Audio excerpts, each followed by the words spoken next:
मेरे लिए बहुत यादगार बना दिया है।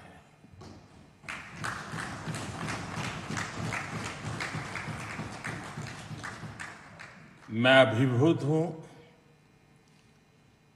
कृतज्ञ हूं। चरैवेति चरैवेति के मंत्र का जाप करते हुए इस राजनीतिक यात्रा में अनेक उतार चढ़ाव देखते हुए एक दिन ये पड़ाव भी आएगा, मैंने कभी सोचा नहीं था। निर्वाचित प्रधानमंत्री के रूप में निरंतर सबसे लंबी अवधि तक सेवा करने का अवसर, इसे मैं अपना परम सौभाग्य मानता हूं। आपने इस अवसर पर मुझे सम्मानित किया, इतना मान दिया, इसके लिए मैं आप सभी का बहुत बहुत आभारी हूं। साथियों, इतने लंबे समय तक मां भारती की सेवा का सौभाग्य में ये ईश्वर की विशेष कृपा से ही संभव हो सकता है। और मेरे लिए तो जनता जनार्दन ही ईश्वर का रूप है। और इसलिए मैंने इस सेवा कार्य को हमेशा एक साधना के रूप में ही देखा है। और ये साधना भी एकाकी नहीं रही है, ये एक सामूहिक यज्ञ है जिसमें आप सबने और अनेकों साथियों ने कर्तव्य भाव से अपना योगदान दिया है। मैं आज इस यात्रा के ऐसे सभी साथियों के प्रति भी अपना आभार प्रकट करता हूं। साथियों, इस अवसर पर एनडीए परिवार के सदस्यों ने एक रिजोल्यूशन भी पेश किया है। ये आप सबकी आत्मीयता और उदारता है, क्योंकि मैं इस यात्रा को अपनी व्यक्तिगत उपलब्धि नहीं मानता हूं। ये हर दृष्टिकोण से हम सबकी सामूहिक उपलब्धि है। ये एनडीए के हर घटक दल की एक समान उपलब्धि है।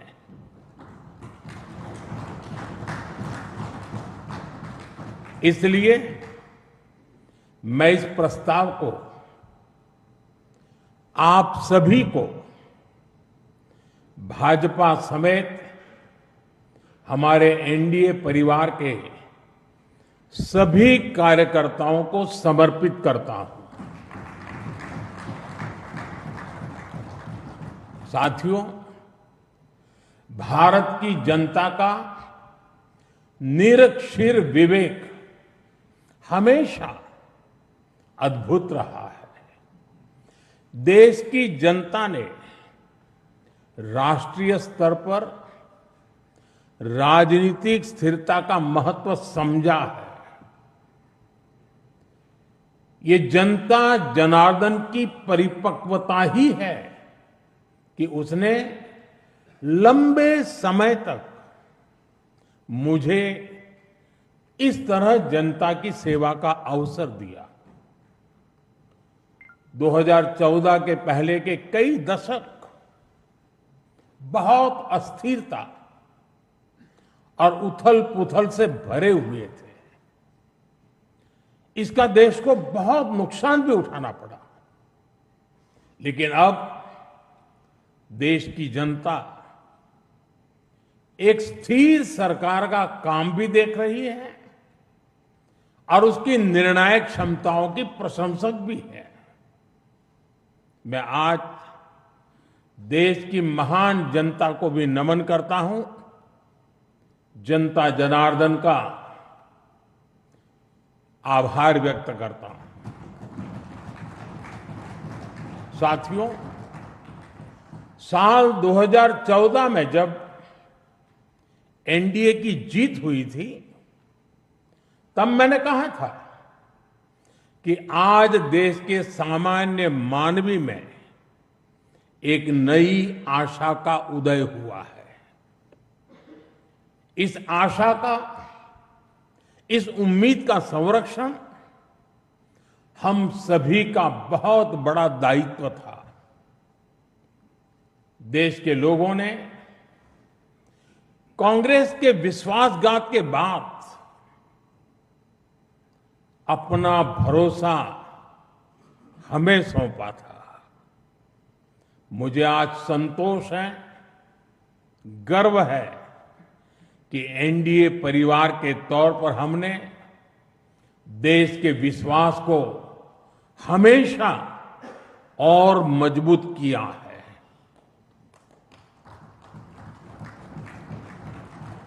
- 2014 में आशा का उदय होता सूरज आज नए आत्मविश्वास के प्रकाश पुंज में बदल गया है।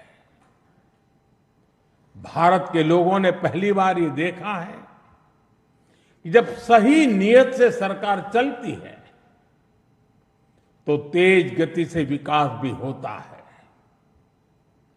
एनडीए सरकार के इन 12 वर्षों में 25 करोड़ से ज्यादा लोगों का गरीबी से बाहर निकलना ये दिखाता है कि हमारी नीतियां सही हैं, हमारी दिशा सही है।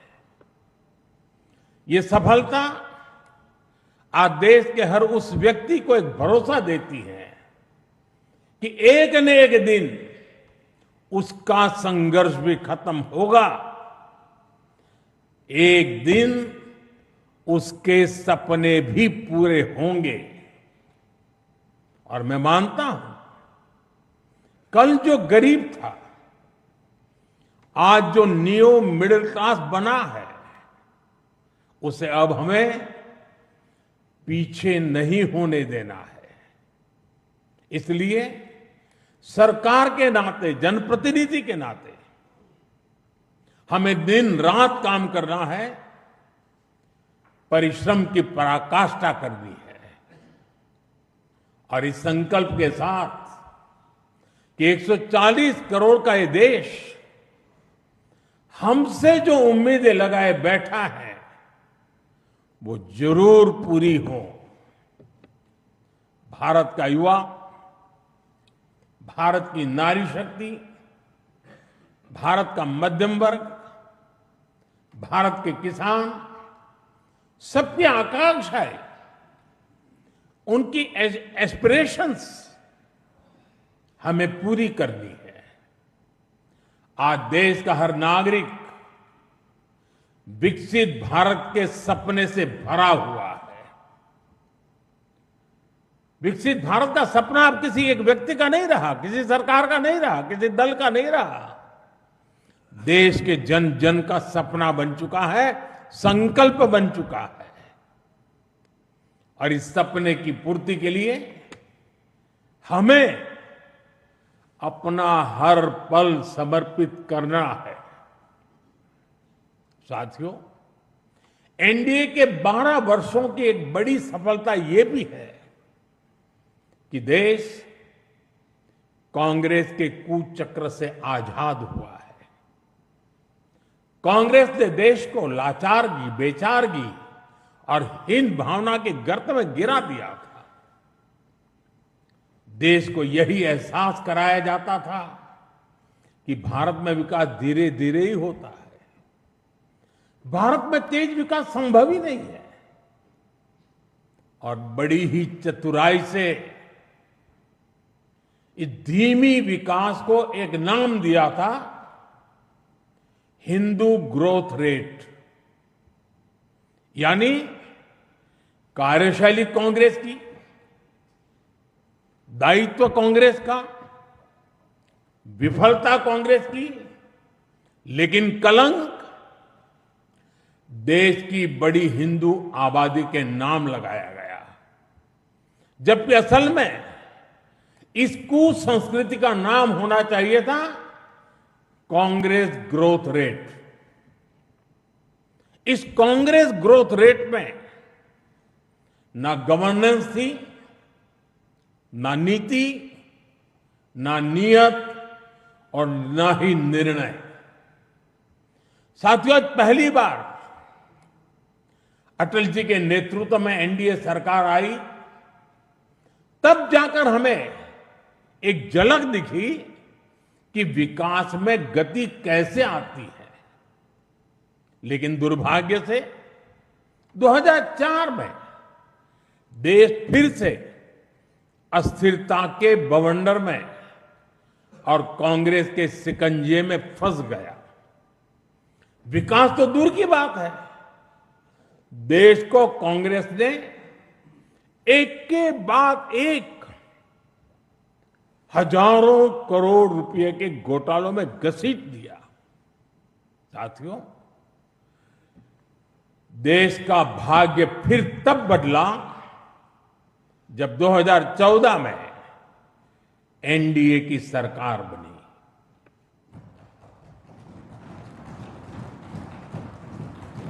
देश ने देखा कि जब नियत, नीति और निर्णय तीनों एक साथ काम करते हैं तो विकास की गति कैसी होती है।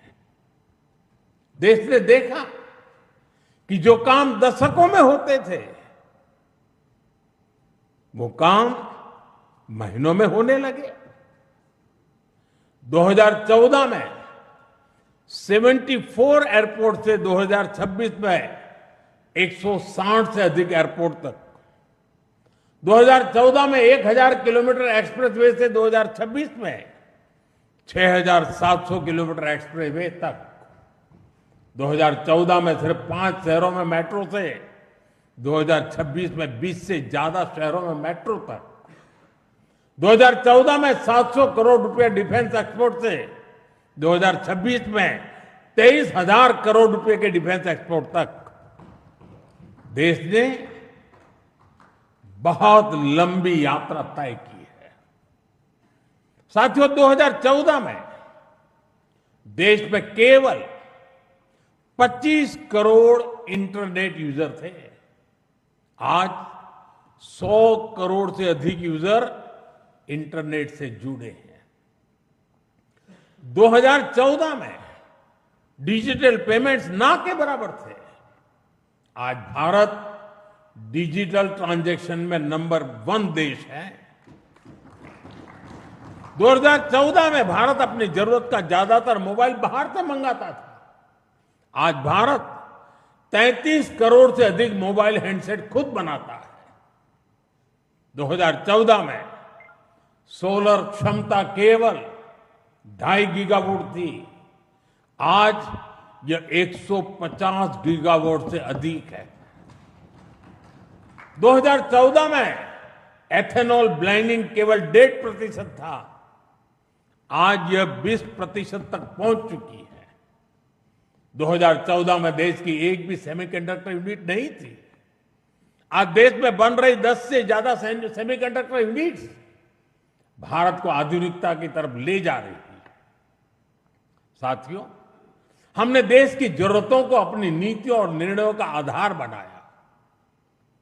नई सोच से नए फैसले लिए। हमने युवाओं के लिए स्किल डेवलपमेंट मिनिस्ट्री बनाई।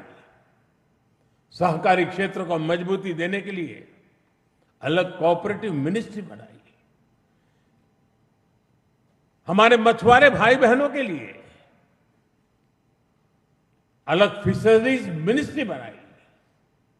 हमारा फोकस क्लियर था, विकास की इस दौड़ में कोई पीछे न छूटे। साथियों, हमने दिव्यांगजनों के लिए कानून बनाया, आदिवासियों के लिए जनमन जैसी योजनाएं शुरू की, पशुपालकों और मछुआरों को पहले किसान क्रेडिट कार्ड का लाभ नहीं मिलता था, हमने उन्हें भी इस सुविधा से जोड़ा। और इतना ही नहीं, हमारी सरकार ने रेहड़ी पटरी वालों को भी स्वनिधि क्रेडिट कार्ड की सुविधा दी। साथियों, सवाल यह है कि अगर 12 साल में इतना कुछ हो सकता है तो फिर दशकों तक क्यों नहीं हुआ? ये कांग्रेस ग्रोथ रेट और एनडीए ग्रोथ रेट का अंतर है। एक व्यवस्था लोगों को इंतजार कराती थी, आज की व्यवस्था परिणाम दिखाती है। एक व्यवस्था काम अटकाती भटकाती थी, आज की व्यवस्था कहती है काम अभी होगा, समय पर होगा और बड़े पैमाने पर होगा। और इसलिए साथियों, 2014 से 2026 की कहानी केवल आंकड़ों की कहानी नहीं है, यह उस भारत की कहानी है जिसने पहली बार अपनी पूरी क्षमता के साथ दौड़ना शुरू किया है। वो भारत जो बड़े लक्ष्य तय कर रहा है और इन लक्ष्यों की प्राप्ति के लिए जी तोड़ मेहनत कर रहा है। साथियों, एनडीए के 12 वर्षों की उपलब्धियों की एक और विशेषता है, हमें ये उपलब्धियां वैश्विक अस्थिरता और अशांति के दौर में हासिल हुई है। एक स्थिर सरकार होने का लाभ क्या होता है, ये बार बार इस दौर ने साबित किया है। कोरोना के समय को हम कभी नहीं भूल सकते, जब हर तरफ हाहाकार मचा था, लेकिन भारत उस हालात को मुकाबला करते हुए भी सफलता से आगे बढ़ा। साथियों, दुनिया के बड़े बड़े देशों की अर्थव्यवस्थाएं संघर्ष कर रही है, तब भी 2025-26 में भारत ने 7.7% की ग्रोथ रेट हासिल की है। और पिछला क्वार्टर तो जो 31 मार्च को खत्म हुआ, उसमें भी भारत की ग्रोथ 7.8% रही है।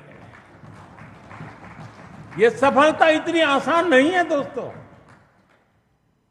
हम फ्रेजाइल 5 के कटघरे से बाहर निकलकर आज दुनिया की तेज गति से आगे बढ़ने वाली अर्थव्यवस्था बन चुके हैं। साथियों, कल के विकसित भारत की गारंटी है आज का आकांक्षी भारत। आकांक्षी भारत के गर्भ में विकसित भारत पल रहा है। आज के भारत की आकांक्षाएं बड़ी हैं, सपने बड़े हैं, इसलिए उसके संकल्प और लक्ष्य भी उतने ही बड़े हैं। देश की इन आकांक्षाओं का वाहक हमारा मिडिल क्लास है, नियो मिडिल क्लास है। इसलिए हमारी सरकार मध्यम वर्ग के एस्पिरेशंस को पूरा करने में लगी है। मिडिल क्लास की ईज ऑफ लिविंग, उसकी क्वालिटी ऑफ लाइफ, उसके लिए नए अवसर और नई संभावनाएं हमने हर फ्रंट पर काम किया है। साथियों, 2014 से पहले मिडिल क्लास कानून की उलझनों का सबसे बड़ा शिकार हुआ करता था। जटिल टैक्स सिस्टम, आमदनी के सीमित स्रोत और टैक्स का बड़ा बोझ, खराब गवर्नेंस की मार, ये सब सामान्य मानवीय के लिए डेली लाइफ की चुनौती होती थी। लेकिन हमने मिडिल क्लास की परेशानियों को समझा, हमने मिडिल क्लास की आकांक्षाओं को समझा और इसलिए आज 12 लाख रुपए तक की आमदनी पूरी तरह से टैक्स फ्री है।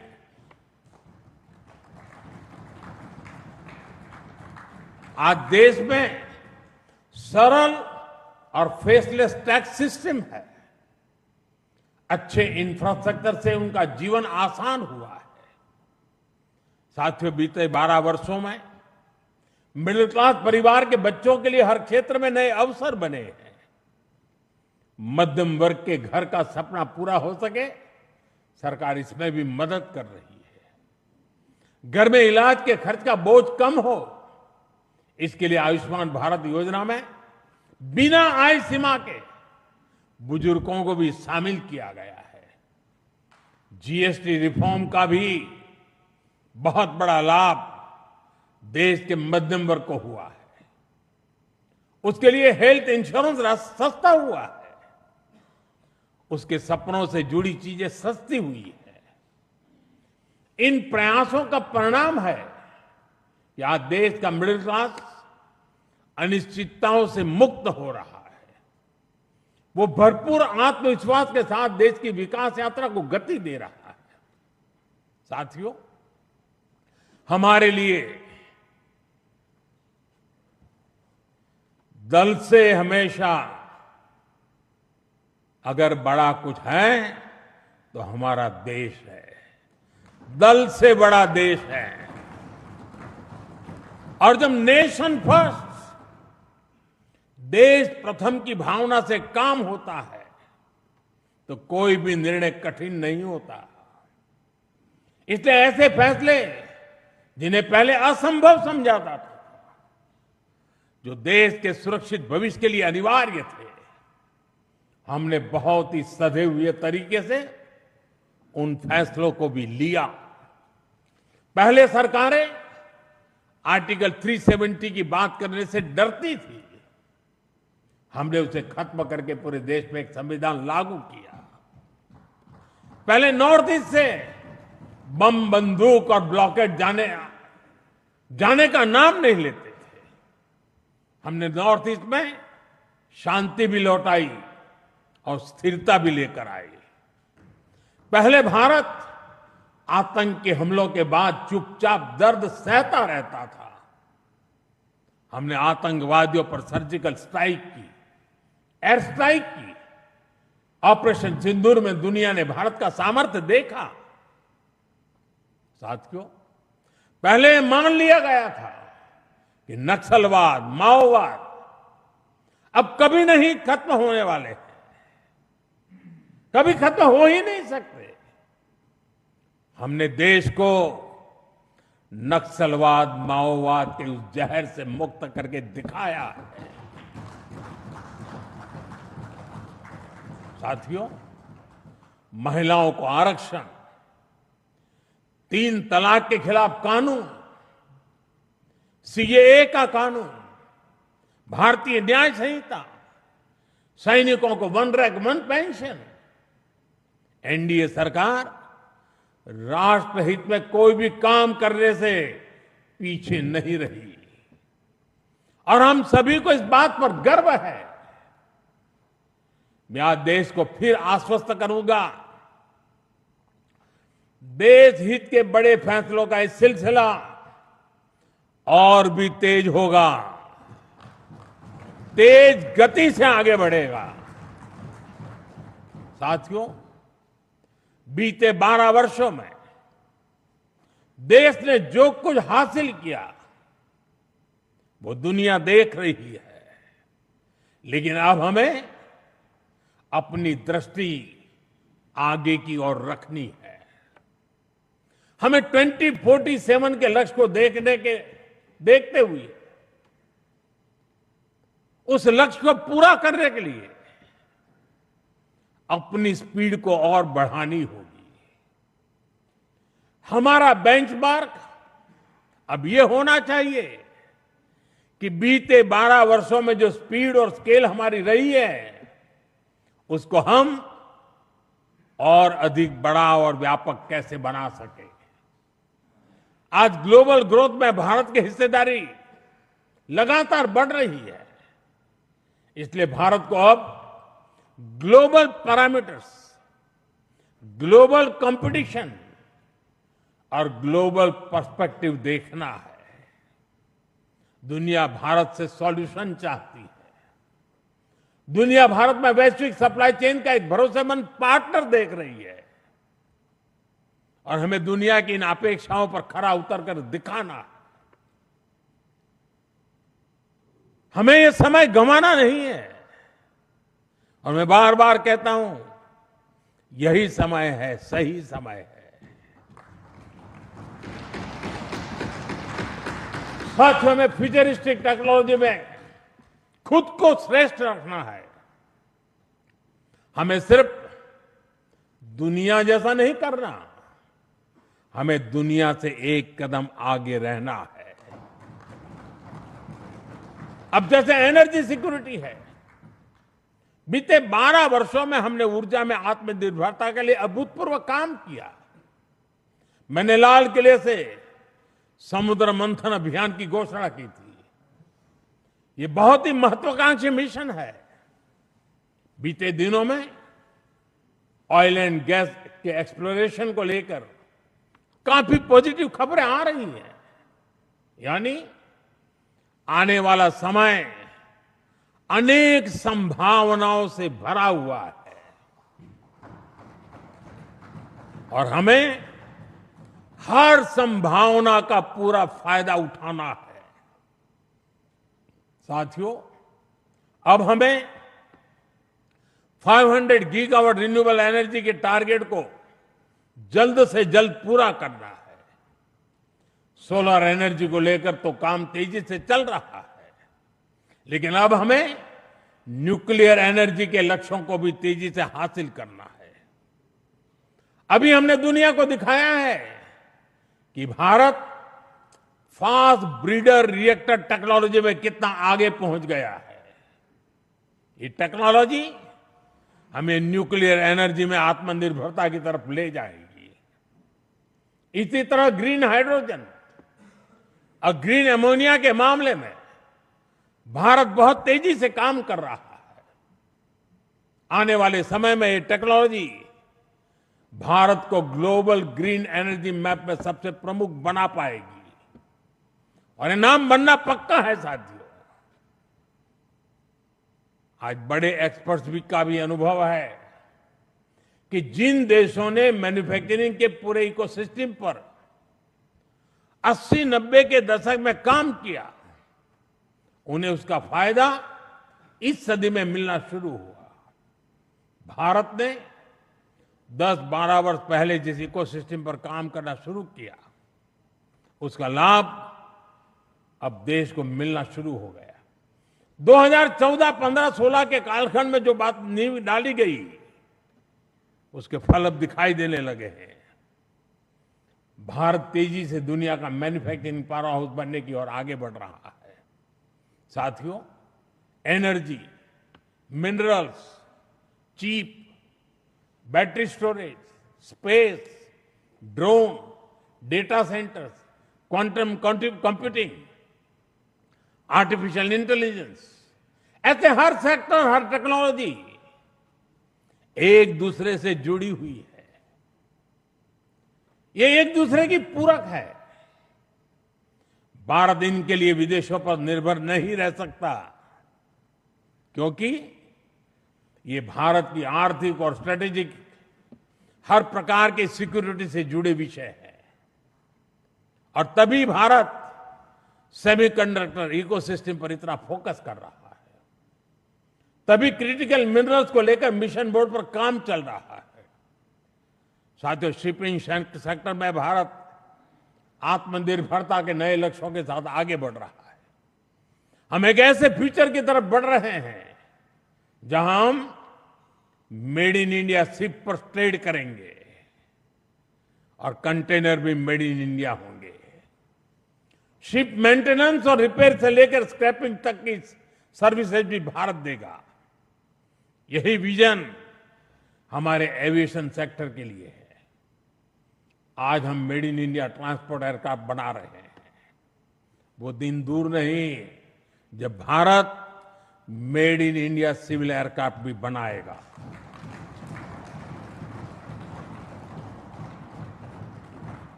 देशवासी मेड इन इंडिया विमान में ही यात्रा करेंगे, वो दिन मैं देख रहा हूं दोस्तों। साथियों, ये सदी टेक्नोलॉजी की है, डेटा की है। आज विश्व के सबसे बड़े और आधुनिक डेटा सेंटर्स भारत में बन रहे हैं। यही भारत की ग्लोबल सप्लाई और वैल्यू चेन का मजबूत पिलर बनाएगी। हमने यूपीआई के माध्यम से दुनिया को दिखाया है कि भारत कम से कम समय में टेक्नोलॉजी का इतना विस्तार कर सकता है। हमने दिखाया है कि हमारे युवाओं का सामर्थ्य क्या है। अब एआई, डीप टेक और एडवांस टेक्नोलॉजी में हमारे युवा नया दमखम दिखाने के इरादे से आगे बढ़ रहे हैं। साथियों, आने वाले समय में 2 और सेक्टर्स में भारत का सामर्थ्य पूरी दुनिया देखेगी। ये सेक्टर है टूरिज्म और स्पोर्ट्स। ये दोनों भारत की इकोनॉमी के मजबूत पिलर बनेंगे। विशेष रूप से कॉन्फ्रेंस, एग्जीबिशन और कॉन्सर्ट के मामले में भारत एक ग्लोबल डेस्टिनेशन बनने के लिए अब पूरी तरह सज रहा है। आधुनिक इंफ्रास्ट्रक्चर से सेक्टर को बहुत पुश मिलेगा और स्पोर्ट्स में तो भारत के युवा कमाल का प्रदर्शन कर रहे हैं और हर दिन उनकी परफॉर्मेंस निखरती जा रही है। भारत दुनिया की बिगेस्ट स्पोर्ट्स लीग की धरती बनता जा रहा है।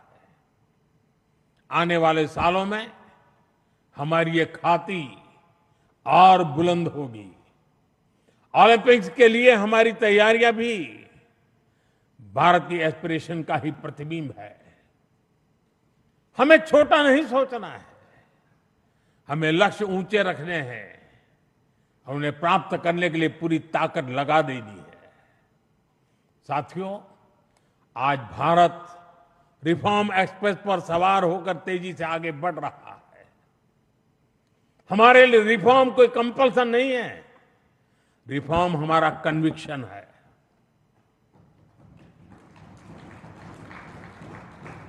और देश भी निरंतर रिफॉर्म्स को सपोर्ट कर रहा है। साथियों, देशवासियों की सहभागिता की हमारी बहुत बड़ी शक्ति है। ये 12 वर्ष सरकार और समाज की सहभागिता का उत्सव मनाने वाले रहे हैं। बीते 12 वर्षों में मैंने जो भी सहयोग देश से मांगा, देशवासियों ने दिल खोल करके साथ दिया है। मैंने स्वच्छता का आग्रह किया तो पूरा देश निकल पड़ा। मैंने देश से डिजिटल पेमेंट अपनाने के लिए आह्वान किया तो भारत रियल टाइम ट्रांजैक्शन में दुनिया में सबसे आगे निकल गया। मैंने कोरोना महामारी के दौरान एकजुटता का, संयम का आग्रह किया तो देश ने एकजुट होकर उस महामारी का सामना किया। जनता ने कभी हमें निराश नहीं किया। साथियों, आने वाले समय में भी इसी जन विश्वास और जन भागीदारी के साथ हमें आगे बढ़ना है। सबका साथ, सबका विकास, सबका विश्वास और सबका प्रयास, ये हमारा मंत्र रहा है। सबका प्रयास ही विकसित भारत के निर्माण की असली ऊर्जा है। हमें हर राज्य, हर शहर, हर गांव को जोड़ना है। अब समय आ गया है कि राज्यों के बीच नई प्रकार की तंदुरुस्त स्पर्धा, स्वस्थ स्पर्धा हो।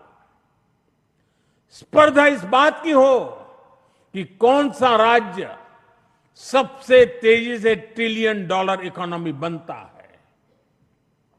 स्पर्धा इस बात की हो कि कौन सा शहर इनोवेशन का सबसे बड़ा केंद्र बनता है।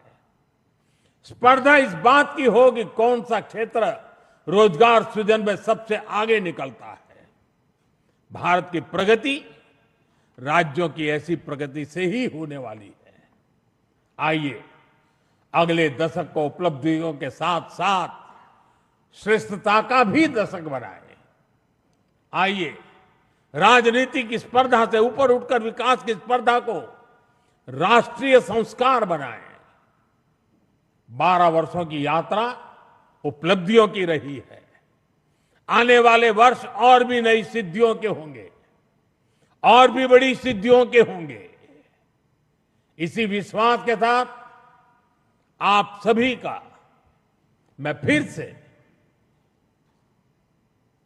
अंतःकरण पूर्वक आपके साथ सहयोग समर्थन के लिए आभार व्यक्त करता हूं। मैं सर झुका करके देश के कोटि कोटि नागरिकों को नमन करता हूं।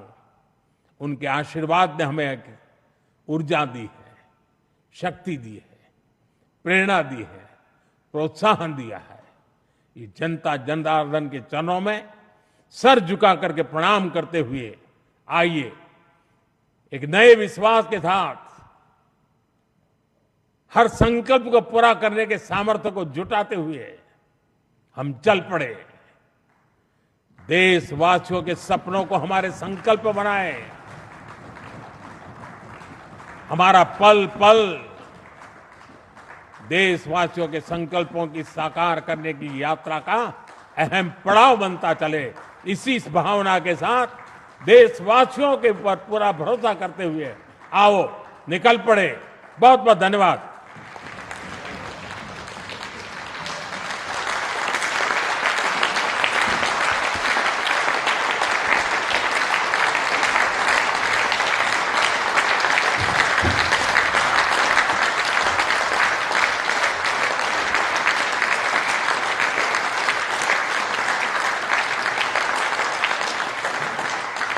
ओजस्वी मार्गदर्शन के लिए माननीय प्रधान